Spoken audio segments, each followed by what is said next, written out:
नीट परीक्षेच्या निकालानंतर मोठ्या प्रमाणात घोटाळा झाला असून यामुळे दिवसरात्र मेहनत करणाऱ्या विद्यार्थ्यांचे भवितव्य शासनाच्या चुकीमुळे उद्ध्वस्त झाले आहे।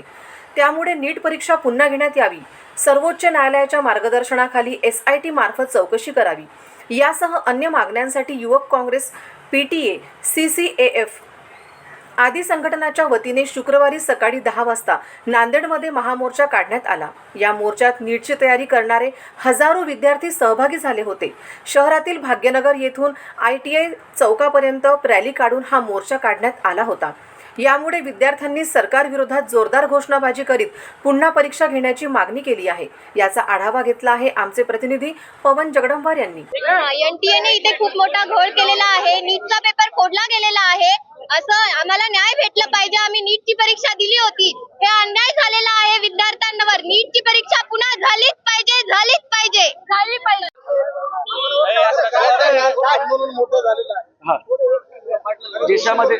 देशामध्ये आमच्या आजच्या आंदोलनाचा उद्देश असा होता की नीटची परीक्षा देशामध्ये घेण्यात आली आणि 4 जूनला तिचा निकाल आला। या निकालामध्ये एकतर पहिली अफरातफर अशी आहे की दरवर्षी हा निकाल नियमित तारखा ठरलेल्या आहेत। हा निकाल 14 जूनला दरवर्षी लागतो, पण लोकसभेच्या निकालाचं औचित्य साधून हा निकाल त्याच्यात झाकून जावा या षडयंत्रानं हा 4 जूनला निकाल लावण्यात आला। याचाच अर्थ असा आहे की यामध्ये जे ग्रेस मार्क वाटण्यात आलेत ते ग्रेस मार्क पैसे घेऊन सरकारनं वाटले आहेत का अशी शंका घ्यायला जागा आहे आणि त्याचा पैसा निवडणुकीमध्ये सुद्धा वापरला गेलेला असू शकतो। आणि म्हणून देशातल्या 23 लाख पोरांचं नुकसान यामध्ये झालेलं आहे। पण आमची मागणी आहे की NTA ही भ्रष्ट संघटना आहे, भ्रष्ट संस्था आहे। CBSE 2018 पर्यंत परीक्षा घ्यायची, तोपर्यंत असा सावळा गोंधळ होत नव्हता।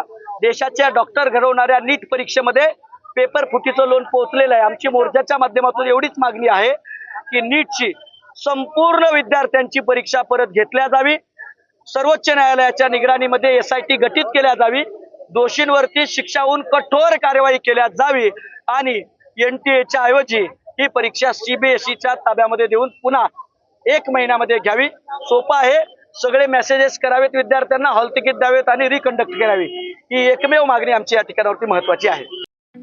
ठळक घडामोडींसाठी देशोन्नती न्यूज चॅनलला सबस्क्राईब करा आणि बेल आयकॉन प्रेस करा।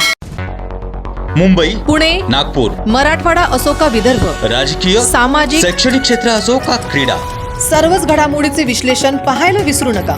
फक्त देशोन्नती न्यूजवर।